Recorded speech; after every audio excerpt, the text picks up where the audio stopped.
अस्सलाम वालेकुम बेटा, मैं हूं आपकी प्यारी सी केमिस्ट्री टीचर हफ्सा राना और ये है आपका favourite chemistry channel Aasan chemistry. हम चैप्टर नंबर 2 से बहुत इंपॉर्टेंट टॉपिक पढ़ते हैं, दैट इज सॉल्वेंट एक्सट्रैक्शन। इसको अच्छे से समझना है, अंडरस्टैंड करना है, ठीक है। एक एक पॉइंट इसका आपके समझने वाला होगा। तो चलिए शुरू करते हैं। Solvent extraction. सॉल्वेंट एक्सट्रैक्शन का मतलब होता है एक्सट्रैक्ट करना, निकालना। सॉल्वेंट के जरिए निकालेंगे। आगे चलते हैं। इसका एक शॉर्ट की आपको बता दूं, ये यूज्ड होता है लिक्विड को लिक्विड में से सेपरेट करने के लिए। लिक्विड फ्रॉम लिक्विड, ये लिक्विड को लिक्विड में से सेपरेट करने के लिए यूज होती है ये टेक्निक, ठीक है। इस टेक्निक को एक स्पेशल अपरेटस में किया जाता है, स्पेशल अपरेटस में किया जाता है और उसका नाम है सेपरेटिंग फनल। ये है बेटा सेपरेटिंग फनल। यहां पर इसके स्टॉपर लगा होता है, टैप समझते हैं, उसको बंद कर लें, उसको ओपन कर लें। इसको आप समझ लें कि ये एक टैप की तरह लगा हुआ है, ठीक है। ये टैप होगी, स्टॉपर कहते हैं इसे, स्टॉपर। यहां पर इसका लिड होता है, इसके ऊपर ऐसे ढक्कन बंद कर दिया जाता है, ठीक है। इसमें हम अपना एक सॉल्यूशन डालते हैं। सॉल्यूशन, ये मैंने यहां पर सॉल्यूशन डाल दिया। सॉल्यूशन कौन सा है? एक्वस सॉल्यूशन है बेटा। ये वहां पर यूज होता है जहां ऑर्गेनिक सिंथेसिस की जाती है। ऑर्गेनिक सिंथेसिस एक्वस में होती है किसी ऑर्गेनिक कंपाउंड की। फॉर एग्जांपल मैं कहती हूं किसी मेडिसिन को प्रिपेयर किया है एक्वस सॉल्यूशन में, ठीक है। वो जो हमारी ऑर्गेनिक प्रोडक्ट है, अब उसको वाटर में से हमने अलग करना है। वो ऑर्गेनिक प्रोडक्ट भी लिक्विड स्टेट में है, वाटर भी लिक्विड स्टेट में है, ठीक है। तो लिक्विड को लिक्विड में से सेपरेट करना है। पहले बेटा आहिस्ता आहिस्ता सुने। इसमें है, इसमें हमने डाल दिया है सॉल्यूशन। सॉल्यूशन, अब सॉल्यूशन में दो चीजें हैं, सॉल्यूशन में दो चीजें हैं। ये एक्वस सॉल्यूशन है, इसमें एक हमारी ऑर्गेनिक प्रोडक्ट है, ठीक है, ऑर्गेनिक प्रोडक्ट है, और दूसरा इसमें वाटर है। ये हमारा सॉल्यूशन है, इसको हमने इसमें डाल दिया, ठीक है। स्टॉपर अच्छे से बंद किया हुआ है। इसके बाद हमने ऊपर से एक और सॉल्वेंट डालना है, एक और सॉल्वेंट। यहां पर ये हमने एक और सॉल्वेंट डाल दिया। क्या डाल दिया? एक सॉल्वेंट बाहर से डालना। अब इस सॉल्वेंट की कुछ करेक्टरिस्टिक्स हैं, कुछ करेक्टरिस्टिक्स हैं, वो सुनिएगा। इस सॉल्वेंट की करेक्टरिस्टिक्स है कि इमिजिबल विद एक्वस सॉल्यूशन। ये एक्वस सॉल्यूशन के साथ मिजिबल मिक्स ना हो, ये इस सॉल्यूशन के साथ मिक्स ना हो। लाइक दैट कि बेटा वाटर लेके उसके ऊपर आप ऑयल डालें, ऑयल ऊपर ऊपर तैरना शुरू हो जाता है, वाटर नीचे आ जाता है, दोनों की एक बड़ी विजिबल लेयर बन जाती है दरमियान। ये देखिए मैंने यहां पर भी दोनों के दरमियान एक लेयर बनाई है, लेयर। इसका मतलब है ये दोनों आपस में, सॉल्वेंट और सॉल्यूशन आपस में मिक्स नहीं हो रहे, ठीक है।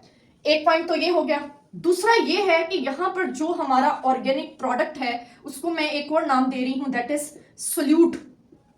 इसको मैं दे रही हूं नाम सोल्यूट। सोल्यूट जो है उस सॉल्वेंट में ज्यादा सॉल्युबल होना चाहिए।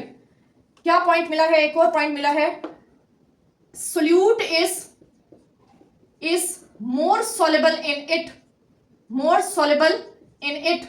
सोल्यूट इसमें ज्यादा सॉल्युबल होना चाहिए, ठीक है। सोल्यूट इसमें ज्यादा से ज्यादा सॉल्युबल होना चाहिए, ठीक है। और इसके अलावा तीसरा पॉइंट है, does not dissolve the impurities. ये अपने अंदर इंप्योरिटीज को डिसॉल्व ना करे, सिर्फ किसको डिसॉल्व करता हो? इस सोल्यूट को, ठीक है। ये सिर्फ और सिर्फ इसको ही डिसॉल्व करता हो, ठीक है। इसी तरह बेटा ये जो सोल्यूट है इसकी भी कुछ कैरेक्टरिस्टिक्स हैं। सोल्यूट वोलाटाइल होना चाहिए, ठीक है, और थर्मली अनस्टेबल होना चाहिए, अनस्टेबल। और एक और पॉइंट, चूंकि हम ऑर्गेनिक चीज को सेपरेट कर रहे हैं तो लाइक डिसॉल्व्स लाइक, सॉल्वेंट को भी ऑर्गेनिक होना चाहिए ताकि ऑर्गेनिक प्रोडक्ट को अपने अंदर डिसॉल्व कर ले। अब फिर से बेटा बताती हूं, हमने सॉल्यूशन लिया, जिसमें से हम सोल्यूट को अलग करना चाह रहे हैं। सोल्यूट क्या है? ऑर्गेनिक प्रोडक्ट, साथ में क्या है? वाटर। ये एक्वस सोल्यूशन है, ठीक है, किसी ऑर्गेनिक प्रोडक्ट का।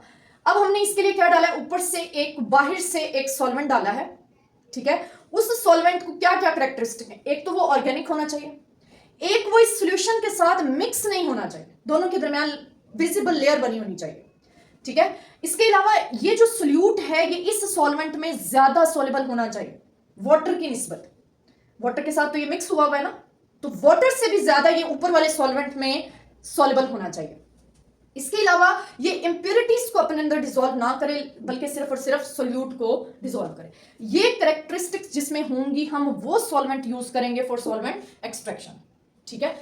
इस अपरेटस को नाम देते हैं, इस अपरेटस को नाम देते हैं सेपरेटिंग फनल या एक्सट्रैक्शन फनल। सेपरेटिंग फनल या एक्सट्रैक्शन फनल, ये इस अपरेटस का नाम है, ठीक है। ये नीचे इसका स्टॉपर है और ऊपर ये लिड है जहां से हम डालते हैं। अब जब सॉल्यूशन डाल दिया पहले, फिर ऊपर सॉल्वेंट डाल दिया, सॉल्वेंट ने ऊपर लेयर बना ली। एक और बेटा यहां पर बात क्लियर करती जाऊं कि यहां जो सॉल्वेंट डाला है जरूरी नहीं है वो ऊपर ही लेयर बनाए, कभी कभार सॉल्वेंट नीचे आ जाता है और ये सॉल्यूशन जो है ये ऊपर चला जाता है। इसको मैं लेटर ऑन एक्सप्लेन करती हूं अकॉर्डिंग टू डेंसिटी, ठीक है। अब क्या किया है? सॉल्यूशन में हमने सॉल्वेंट डाल के इसको ज्यादा सारा शेक करना है और फिर थोड़ी देर के लिए इसको स्टैंड कर देना है ताकि इसमें सेपरेशन हो जाए, ठीक है। अब तक हमें जो समझ आई है सॉल्वेंट एक्सट्रैक्शन की वो ये है कि a technique in which solute can be separated from a solution, solute को सोल्यूशन में से सेपरेट करना है, सोल्यूट को सोल्यूशन में से सेपरेट करना है। कैसे? बाय शेकिंग द सॉल्यूशन को शेक करना है by shaking the solution with a suitable solvent, एक सूटेबल सॉल्वेंट ले लेना है, ठीक है। A suitable solvent. अब उस सूटेबल सॉल्वेंट की क्या कैरेक्टरिस्टिक्स हैं वो जो हमने लिखी हैं, in which solute is more soluble, और दूसरा क्या है? मिक्स ना हो, and does not mix with solution, और सॉल्यूशन के साथ मिक्स ना हो। ये जो रेड के साथ मैंने लिखी है ये वही कैरेक्टरिस्टिक्स हैं, कैरेक्टरिस्टिक्स ऑफ सॉल्वेंट। ये एक्सप्लेन कर रहा है ये पार्ट सॉल्वेंट की एक्सप्लेनेशन है ये सारा पार्ट, ठीक है। बाकी क्या है कि सोल्यूट को सेपरेट करना है, कैसे? सॉल्यूशन में सॉल्वेंट डालकर शेक करें, और सॉल्वेंट की क्या कैरेक्टरिस्टिक्स हैं वो मैंने यहां पर बता दी। और सोल्यूट कैसा होना चाहिए वो भी मैंने बता दिया है, सोल्यूट वोलेटाइल होना चाहिए और थर्मली अनस्टेबल होना चाहिए। इसके अलावा इसके बारे में एक दो पॉइंट्स और हम डिस्कस कर लेते हैं, वो ये हैं कि ये इसके बारे में ये पॉइंट है कि ये मैक्रोस्कोपिक यहां पर बता देती हूं, ये मैक्रोस्कोपिक है, ठीक है। मैक्रोस्कोपिक टेक्निक है for the separation of liquid from liquid, macroscopic है। और ये इजी है, कन्वीनियंट है। कन्वीनियंट क्यों है? कि ये एक बस सेपरेटिंग फनल चाहिए, कन्वीनियंट है क्योंकि एक सिर्फ सेपरेटिंग फनल चाहिए और उसको लगा देना है और ये खुद ही सेपरेट हो जाएगा। अब सेपरेट कैसे होगा इस बात की तरफ हम आते हैं। सेपरेट कैसे होगा बेटा? जब हम इसको अलाउ करेंगे स्टैंड होने के लिए, स्टैंड कर देंगे और अलाउ करेंगे सेपरेट होने के लिए, तो होगा क्या? यहां से ऑर्गेनिक प्रोडक्ट निकलेगी और ऊपर वाली लेयर में डिसॉल्व होना शुरू हो जाएगी, सोलेबल होना शुरू हो जाएगी। ऑर्गेनिक प्रोडक्ट नीचे से निकलेगी, ये कौन जा रही है? ऑर्गेनिक प्रोडक्ट ये निकलेगी और ऊपर जाकर डिसॉल्व होना शुरू हो जाएगी, ठीक है। यहीं से इसको एक्सप्लेन करते हैं। ऑर्गेनिक प्रोडक्ट हमारा सोल्यूट है बेटा। ये जो टेक्निक है ये बेस्ड ऑन डिस्ट्रीब्यूशन लॉ, और इस डिस्ट्रीब्यूशन लॉ को पार्टीशन लॉ भी कहते हैं। बहुत इंपॉर्टेंट ये शॉर्ट क्वेश्चन है, एग्जाम पॉइंट ऑफ व्यू से भी इंपॉर्टेंस मैंने बता दी है, ये बहुत इंपॉर्टेंट शॉर्ट क्वेश्चन है। अब सॉल्वेंट एक्सट्रैक्शन में इसकी इंपॉर्टेंस देख लेते हैं। सॉल्वेंट एक्सट्रैक्शन में इसकी इंपॉर्टेंस कुछ यूं है कि अ सॉल्यूट डिस्ट्रीब्यूट्स इटसेल्फ, एक सॉल्यूट जो है वो खुद को डिस्ट्रीब्यूट करता है, डिस्ट्रीब्यूट इटसेल्फ, कहां पर डिस्ट्रीब्यूट करता है, बिटवीन टू इमिजिबल लिक्विड्स, दो इमिजिबल लिक्विड्स में खुद को डिस्ट्रीब्यूट करता है। टू इमिजिबल लिक्विड्स मींस नीचे वाला सॉल्यूशन भी लिक्विड है, ऊपर वाला सॉल्वेंट भी लिक्विड है, ये खुद को डिस्ट्रीब्यूट करता है, ठीक है। मींस ये सॉल्यूशन से निकलकर सॉल्वेंट में जाता है, खुद को डिस्ट्रीब्यूट करता है, ठीक है। अब ये सारा का सारा निकलकर ऊपर नहीं चला जाता, ये जाता है, देखिएगा बेटा इंपॉर्टेंट पॉइंट है, इसी को आगे एक्सप्लेन करेंगे। In a constant ratio of concentration, एक कांस्टेंट रेशियो में ये निकलकर ऊपर जाता है। और वो कांस्टेंट रेशियो क्या है, जैसे फॉर एग्जांपल यहां पर हमने कोई चीज ली 100 मिलीलीटर, कोई सोल्यूट था, उस 100 में से 90 मिलीलीटर ऊपर चला जाएगा। ये मैं अभी बेटा आगे भी आपको एक्सप्लेन करती हूँ, अभी सिर्फ ये ध्यान में रखें ना, कांस्टेंट रेशियो ऑफ कंसंट्रेशन, सारा नहीं निकल कर जाएगा, एक रेशियो है जिसमें ये निकल कर जाएगा, ठीक है। In a constant ratio of concentration. अगला पॉइंट है irrespective of the amount of solute added, ये इस बात पर डिपेंड नहीं करता कि कितना सोल्यूट आपने ऐड किया, उसकी जो रेशियो है डिस्ट्रीब्यूट होने की वो फिक्स रहती है, ठीक है। ये अभी मैं आपको एक्सप्लेन भी करती हूं। अभी मैं कह रही हूं अगर उसने 100 में से 90 ऊपर जाना है तो आप चाहे सॉल्वेंट बाहर से 1000 मिलीलीटर भी डाल दें, उसने 100 में से 90 ही ऊपर जाना है, ठीक है। तो ये कांस्टेंट रेशियो ऑफ कंसंट्रेशन में जाता है, ठीक है। ये इक्विलिब्रियम प्रोसेस है। इक्विलिब्रियम ये किसको फॉलो करता है, ये जो डिस्ट्रीब्यूशन लॉ है ये फॉलो करता है इक्विलिब्रियम को ये ओबे करता है, ठीक है। इतनी बातें समझ आ गई हैं। इसके अलावा बेटा एक हम निकालते हैं distribution coefficient. Distribution coefficient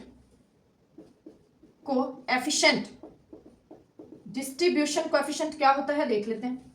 distribution coefficient होता है, इसको रिप्रेजेंट करते हैं कैपिटल के से, इसको कहते हैं concentration of solute in organic layer समझते हैं, वो सोल्यूट वाली ऑर्गेनिक लेयर, सॉल्वेंट वाली जो बाहर से सॉल्वेंट डाला हुआ है, organic layer divided by concentration of solute in aqueous layer.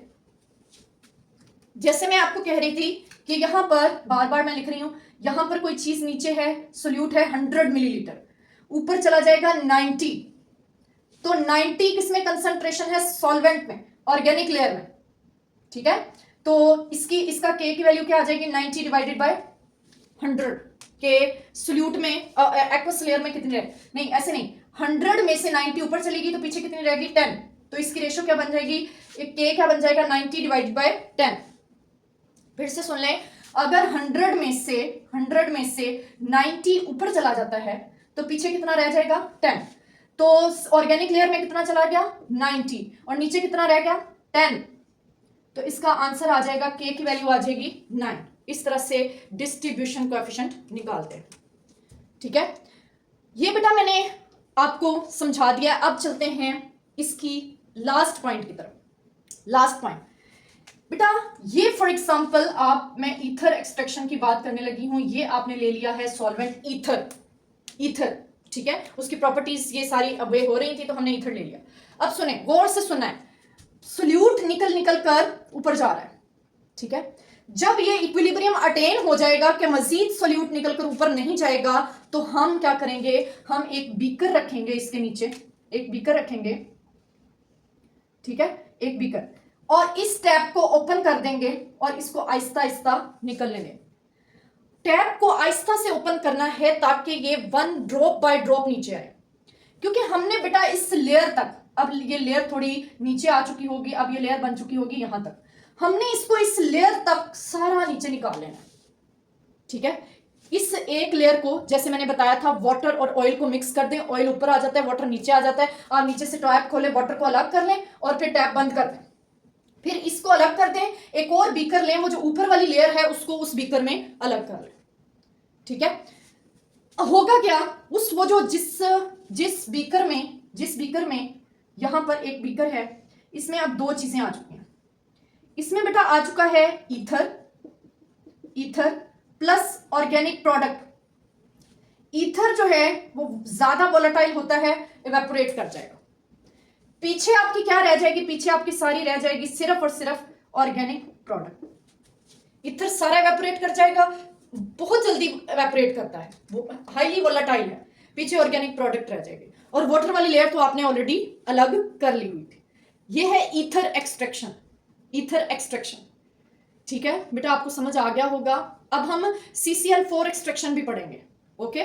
चलें, इसको अब मैं रेस कर रही हूं, आपको उम्मीद है यहां तक समझ आ गई होगी, ओके। सो बेटा अब हम देखते हैं रिपीटेड एक्सट्रैक्शन के बारे में क्या बात है। पहले एक लाइन लिख रही हूं, repeated extractions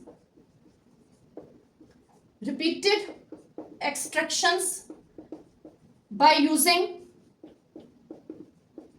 a small amount of solvent is more efficient than single extraction by using large amount of solvent। ये बात बेस करती है, ये शॉर्ट क्वेश्चन भी आता है वाई के नाम से, ये बात बेस करती है डिस्ट्रीब्यूशन लॉ पर। डिस्ट्रीब्यूशन लॉ बेटा मैं इसको ऐसे समझाती हूं कि ये एक सॉल्यूशन ले लिया, सॉल्यूशन, इसमें जो सॉल्यूट है वो 100 ml है, सॉल्यूट की बात कर रहे हैं, ठीक है, हमने उसको सेपरेट करना है। इसकी एक्सट्रैक्शन की तो 90 ml extracted means organic layer में चला गया। मैंने बताया था ना कांस्टेंट रेशो में जाना है, ठीक है, कांस्टेंट रेशो में। और अब कितना यहां रह गया, यहां रह गया सिर्फ और सिर्फ 10 ml। फिर से यहां भी सॉल्वेंट डाला था, सॉल्वेंट, अब फिर से इसमें सॉल्वेंट डालेंगे, सॉल्वेंट ये वाटर के अंदर ही रह गया, ठीक है, इसमें सॉल्वेंट डालेंगे, इसकी एक्सट्रैक्शन होगी और अब 9 ml एक्सट्रैक्टेड हो जाएगा, एक्सट्रैक्टेड।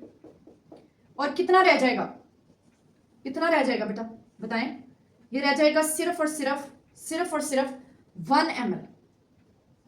फिर से इसमें सॉल्वेंट डालेंगे,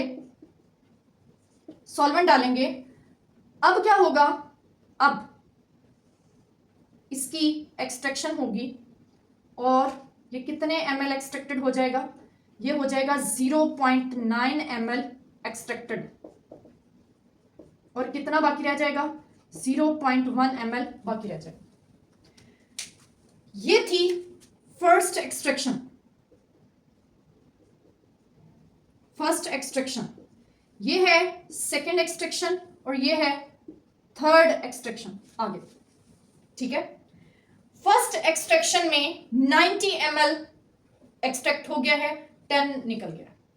इट मींस आप एक ही एक्सट्रैक्शन नहीं कर सकते। आप बेटा यहां पर सॉल्वेंट डाल लेते एक ही एक्सट्रैक्शन में 1000 ml एक्सट्रैक्ट, फिर भी उसने 90 ml बना था। ये देखें, single extraction by using large amount of solvent की लार्ज अमाउंट ऑफ भी डाल लेते, फिर भी उसने 90 ml ही एक्सट्रैक्ट होना था, क्योंकि कांस्टेंट रेशो है, ठीक है। अब अगर आपने इसको बार बार कर लिया है, तो अगर आप टोटल देखें 90 प्लस 9 प्लस 0.9, आप 99.9 ml एक्सट्रैक्ट कर चुके हैं। एक्सट्रैक्ट कर चुके हैं। किसके जरिए? बार बार एक्सट्रैक्शन करके। वही एक एक्सट्रैक्शन, सिंगल एक्सट्रैक्शन से सिर्फ 90 होना, इसलिए थोड़ा थोड़ा सॉल्वेंट डालकर रिपीटेड एक्सट्रैक्शन करनी पड़ती है। और यहीं से वो कांस्टेंट रेशियो ऑफ कंसंट्रेशन भी बता दूं आपको। कांस्टेंट रेशियो ऑफ कंसंट्रेशन ये है कि 90 एक्सट्रैक्टेड, टोटल कितना था? टोटल था 100। आंसर कितना आया? आंसर आया 9/10। ये रेशो आई। इधर आ जाते हैं, 9 एक्सट्रैक्टेड, टोटल कितना था? 10। क्या रेशो आई? 9/10। यहां 0.9 एक्सट्रैक्टेड, टोटल कितना था? 1। अगेन रेशो आई 9/10। तो आप देख रहे हैं हर एक्सट्रैक्शन में 9/10 से एक्सट्रैक्शन हो रही है। इसको कहते हैं डिस्ट्रीब्यूशन लॉ, जो in a constant ratio of concentration. 100 में से 90, 10 में से 9, रेशो 9/10 से, फॉर एग्जांपल दी है ये मैंने, रेशो 9/10 से ये एक्सट्रैक्ट हो रहा है। ठीक है, ये है in a constant ratio of concentration. Ratio constant रहती है। ठीक है जी, ओके, ये समझ आ चुकी है? ठीक है, क्लियर जी बेटा। अब हम एक नेक्स्ट एग्जांपल पढ़ते हैं, CCl4 एक्सट्रैक्शन। एक और बात बता दूं बेटा, ये सॉल्वेंट एक्सट्रैक्शन जो है ये टेम्परेचर डिपेंडेंट है। टेम्परेचर डिपेंडेंट, टेम्परेचर इसमें कांस्टेंट रखना पड़ता है, वरना इसकी ये जो डिस्ट्रीब्यूशन कोएफिशिएंट है उस पर इफेक्ट होता है। CCl4 एक्सट्रैक्शन, CCl4 एक्सट्रैक्शन में बेटा ये होती तो वो सॉल्वेंट एक्सट्रैक्शन में ही है। इसको समझने के लिए मैं इधर ऐसे बना रहा हूं। ठीक है जी, इसमें हमने वही दो चीजें लेनी है। अब दो चीजें सुनिएगा, CCl4 है तो एक सॉल्यूशन है। सॉल्यूशन किस चीज का है अब देख लेते हैं। सॉल्यूशन है आयोडीन, मिक्स हो चुकी है वाटर के अंदर। हमने उस आयोडीन को सेपरेट करना है, ये सॉल्यूशन है, और हमने सॉल्वेंट लेना है CCl4। इस बार CCl4 की लेयर नीचे बनती है, CCl4 ऑर्गेनिक लेयर, और सॉल्यूशन की लेयर ऊपर बनती है, ये सॉल्यूशन की लेयर। उसकी रीजन ये है कि ये जो CCl4 है ये मोर डेंसर देन वाटर है, मोर डेंसर देन वाटर, ये वाटर से ज्यादा डेंसिटी है इसकी। वहीं पर अगर ईथर की बात करूं तो ether less denser then water, ये वाटर से कम डेंसर, वाटर से इसकी डेंसिटी कम है, इसलिए वो ईथर ऊपर था। CCl4 की डेंसिटी वाटर से ज्यादा है, इसलिए ये नीचे है। ठीक है, चलें अब इसको शुरू करते हैं बेटा। यहां पर इस सॉल्यूशन में हमें बाहर से एक चीज भी ऐड करनी पड़ती है, दैट इज पोटेशियम आयोडाइड। उसका क्या फंक्शन है? उसका ये फंक्शन है कि उसके आयंस बन जाते हैं, ions, potassium ions plus iodide ions, means अंदर पोटेशियम आयंस और आयोडाइड आयंस घूमना शुरू हो जाता है।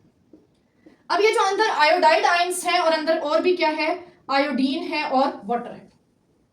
होता क्या है कि ये जो आयोडीन है ये रिएक्ट करती है आयोडाइड के साथ, और ये ट्राई आयोडाइड की फॉर्म में यहां पर प्रेजेंट होती है। ठीक है, एक बात बता दूं, आयोडीन वाटर के अंदर सॉल्युबल नहीं है। आयोडीन को वाटर के अंदर सॉल्युबल करता है पोटेशियम आयोडाइड। कैसे? आयोडीन आयोडाइड के साथ रिएक्ट करके ट्राई आयोडाइड बना देती है। ठीक है, इसको कह रहे हैं ट्राई आयोडाइड आयन। अब ये जो ट्राई आयोडाइड आयन है ये होता है सॉल्युबल इन, ये मोर सॉल्युबल होता है वाटर के अंदर। अब ये सॉल्युबल हो जाता है, लेकिन वहीं आयोडीन जो है ये सॉल्युबल वाटर के अंदर नहीं है, ये सॉल्युबल है इन CCl4। तो यहां इक्विलिब्रियम चलता है। ये जो ट्राई आयोडाइड आयंस होते हैं ये चूंकि इक्विलिब्रियम पर होते हैं, और ये इक्विलिब्रियम से की वजह से ये कन्वर्ट हो जाते हैं I2 में, ये इसमें कन्वर्ट हो जाते हैं। पहले ऊपर जो है वो ट्राई आयोडाइड प्रेजेंट है, आयोडीन प्रेजेंट नहीं है। ठीक है, तो वो ट्राई आयोडाइड आयन जब इक्विलिब्रियम में है तो वो टूट के आयोडीन में कन्वर्ट हो जाता है। अब आयोडीन वाटर के अंदर नहीं रह सकती, वो किस में आ जाती है, CCl4 में। ठीक है, तो वाटर में से आयोडीन को अलग करना है। आयोडाइड जब आयोडीन में कन्वर्ट होता है तो वो CCl4 में डिसॉल्व हो जाता है। ये तभी होगा जब हम CCl4 लेयर लगाएंगे। अगर CCl4 नहीं लगाएंगे तो ये ट्राइआयोडाइड और आयोडीन एक दूसरे में इंटर कन्वर्ट होते रहेंगे, लेकिन हम उसको सेपरेट नहीं कर पाएंगे। सेपरेट कब होगा? जब CCl4 लेयर उसके सामने आएगी, तो जब ये इक्विलिब्रियम की वजह से आयोडीन बनेगा तो आयोडीन मोर सोलेबल है CCl4 में, वो नीचे आ जाएगा। इसका हमें पता कैसे चलता है? इसका हमें पता चलता है कि जो ट्राई आयोडाइड आयंस होते हैं इनका कलर होता है ब्राउन, ब्राउन, ठीक है। और ये जो आयोडीन होती है इसका कलर होता है पर्पल। अब क्या होता है? पर्पल कलर नहीं, brown colour of triiodide ion fades and purple colour appears हो जाता है, अपीयर्स इन CCl4 लेयर। इससे हमें पता चलता है ऊपर वाले पोर्शन से ब्राउन कलर आहिस्ता आहिस्ता खत्म होता जाता है और नीचे वाली लेयर में पर्पल कलर बनता जाता है। पर्पल कलर है आयोडीन का। इससे हमें पता चल जाता है आयोडीन किसके अंदर आना शुरू हो गई है? CCl4 में। इसका जो इस प्रोसेस का जो डिस्ट्रीब्यूशन कोएफिशिएंट है वो है 85। इसका मतलब ये होता है कि ऑर्गेनिक लेयर ऊपर, मींस 85 जो है वो ऑर्गेनिक लेयर की वजह से आया है। इसको हम एक्सप्लेन कर देते हैं। इसका K की वैल्यू है 85।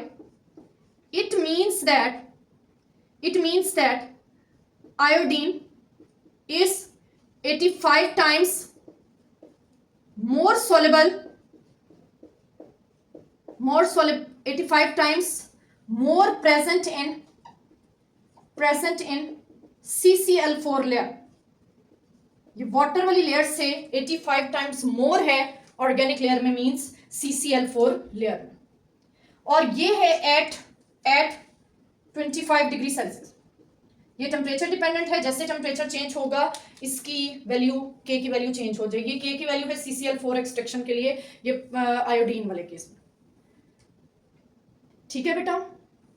यहां तक अब CCl4 एक्सट्रैक्शन हुआ और सॉल्वेंट एक्सट्रैक्शन कंप्लीट कर चुके हैं, ठीक है। इसको बेटा अच्छे से समझना है। जहां से समझ ना आए उसको पॉज करके रुक के आराम से हर लाइन को बार बार सुनना है, तब आपको ये क्लियर हो जाएगा, ठीक है। तो खुश रहना है, तैयारी करनी है, कामयाब होना है बेटा, कामयाब होना है। और कामयाब होने के लिए आपको आज मेहनत करनी पड़ेगी, ठीक है। अपना ख्याल रखिएगा, हंसते रहिएगा, मुस्कुराते रहिएगा। अल्लाह हाफिज।